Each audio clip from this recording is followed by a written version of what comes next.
dufite ikiganiro kivuga ngo isuku irakenewe nayo mu muryango. Isuku burya rero abagore cyane cyane nibo bajya bakunda kwita ku isuku cyane y'ibintu kurusha uko abagabo bayitaho, kuko nyine niko Imana yabiremye, niko yabishyizeho. Umugore rero burya utagira isuku yanze bikunze ashobora no gutera umugabo kumuca inyuma. Nose uzabaho ngaho wa mugore we udashobora kogosha inshakwa waradefirije.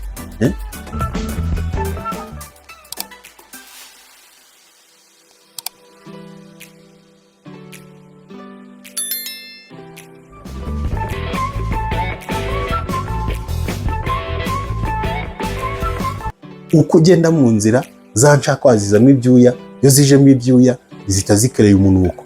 Iyo ziremye umunuko, umuntu aho utambutse wumva abantu bose bari kugira gute, wumva abantu bose bifata ku mazuru. None uri umugore, niba abantu aho utambutse abandi bantu bifata ku mazuru, batekereza ko umugabo wawe bimeze bite? Inshuti bakunze ikiganiro cyacu, turabasuje kandi turabakunda, tubifurije umugisha w'Imana n'amahoro bituruka ku Mana. Mukomeze mugubwe neza. Abafite ibibazo ukuri tubifurije gufashwa n'Imana, kuko uyu munsi wa none nyine birashoboka ko waba ufite ibibazo, ariko ntabwo ariko bizahora. Siko bizahora. Imana iri hafi kugira ngo igutabare. Ejo uzaba uri muzima ufite amahoro. Imana izagutabara mu buryo bumwe cyangwa ubundi. Nta mpamvu rero yo kugira ubwoba, kubera kuko Imana iri kumwe natwe. Emmanuel. Yego. Ndabasuhuje rero abari hirya no hino ku isi, abari i Burayi, abari muri Amerika, abari muri Aziya, abari muri Afurika, mu bihugu muri East African Community, turavuga muri Congo, Sudani, abari mu Burundi, muri Tanzania, muri Kenya ndetse no muri Uganda. Abo bose turabakunda kandi tubifurije umugisha w'Imana. Muri kumwe rero na Moses nk'uko bisanzwe. Yagarutse rero muri cya kiganiro dukunda twese, dusangiye ikiganiro cy'umuryango. Uyu munsi rero ndagira ngo tuganire ukuntu isuku nke ishobora gutuma urugo rusenyuka. Isuku nke kiri mu bintu nabyo bishobora gutuma urugo rusenyuka. Ubwo rero ndagira ngo muzane agatebe mutere, mwicara ubundi munkurikire neza iki kiganiro, ukirebe neza witonze, cyitondere.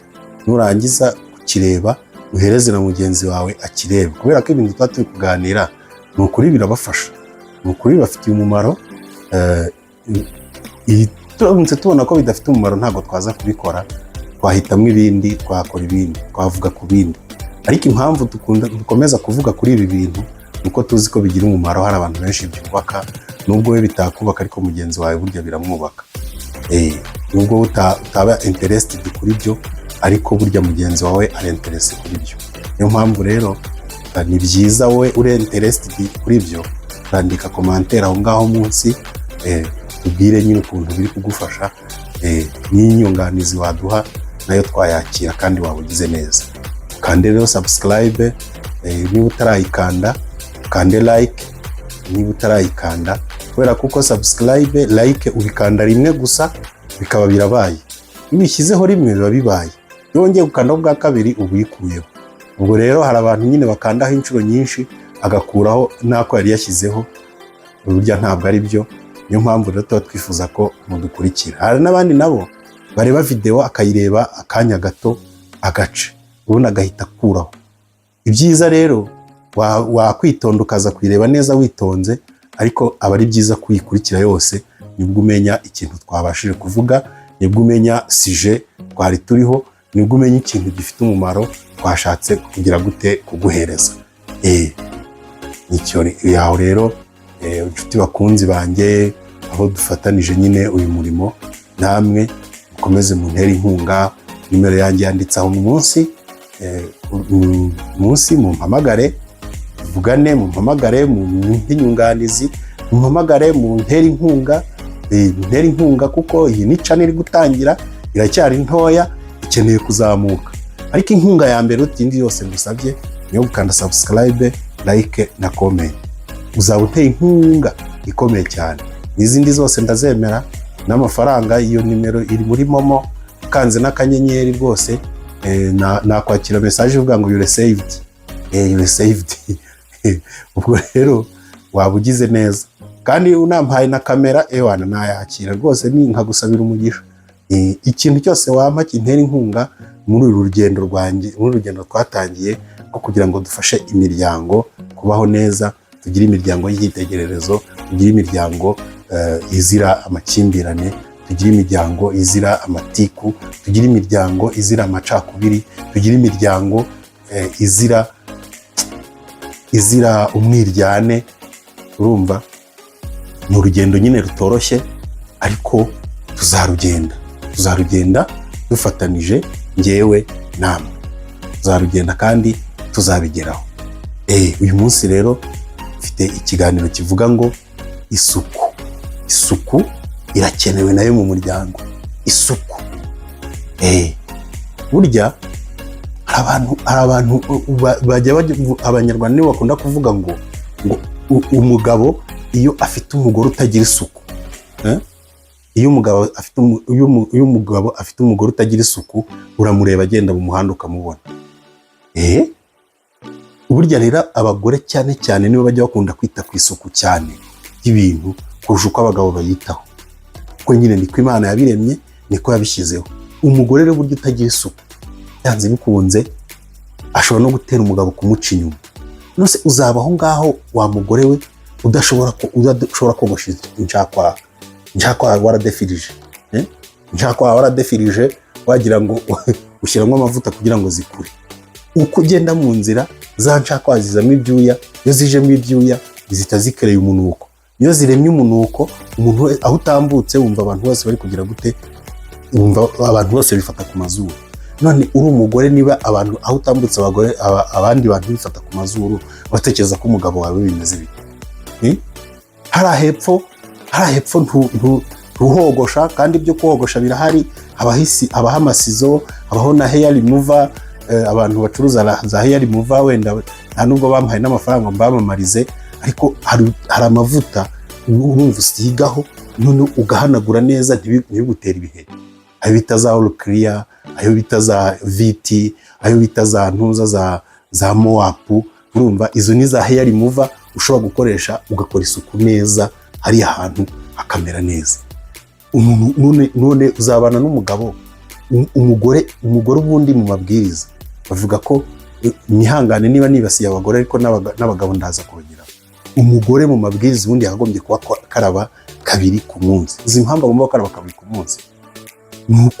Nuko buri umugore aba afite magrese menshi, kandi ayo magrese abasha gucreya ibintu bijyanye ibyuya byinshi, kandi ibyuya binuka. Ariko hari igihe ugeraho ukabona abagore babayeho akamara iminsi 2 atarakaraba. Niba ushobora kumara iminsi 2 atarakaraba wa mugore we, menya ngo umubano uramubangamiye. Ibyo ndi kuvuga ku isuku y'umubiri. Uzarebe umugabo niba ashyitse mu rugo agasanga ibintu byawe byose birajagaraye, ibintu by'urugo byose birajagaraye, amasahani yari hari, amasafuriya yari hari, ibintu byose birajagaraye. Ibyo bintu byose bimutera akajagari mu mutwe. Niba umugabo wagiye gutaha, ntabwo agakwiye kubura aho ngaho utazi neza ko umugabo wagiye gutaha.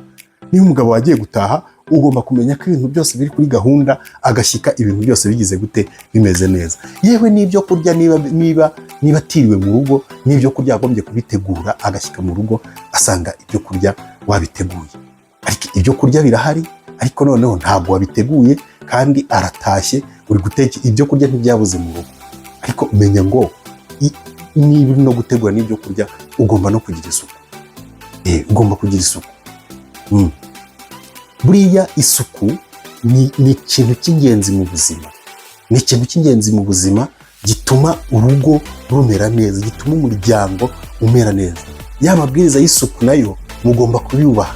Igihe ugiye gutegura amafunguro ugakaraba neza, urumva ugakaraba neza. Igihe